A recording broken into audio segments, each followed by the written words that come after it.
IPW desak Putri Chandrawati ditahan. Singgung pernyataan Kapolri, hukum tak boleh tumpul ke atas. Indonesia Police Watch IPW mendesak Polri segera menahan Putri Chandrawati selaku istri Ferdy Sambo. Ketua IPW, Sugeng Teguh Santoso mengatakan bahwa ada 3 alasan mengapa Putri Chandrawati mesti ditahan.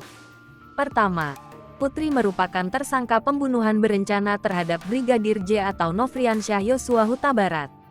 Menurut Sugeng, penyidik harus konsisten ketika Putri telah ditetapkan sebagai tersangka, maka mesti ditahan.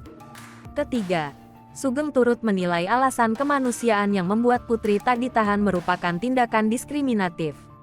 Pasalnya, banyak kasus serupa yang wanitanya sebagai tersangka, tapi tetap ditahan. IPW, kata Sugeng, mengingatkan pernyataan Kapolri Jenderal Listio Sigit Prabowo bahwa hukum tak boleh lagi bersifat tajam ke bawah dan tumpul ke atas.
Hai pemirsa Sri Popo TV, jangan lupa komen, like, dan subscribe, serta tonton terus berita-berita terupdate lainnya ya.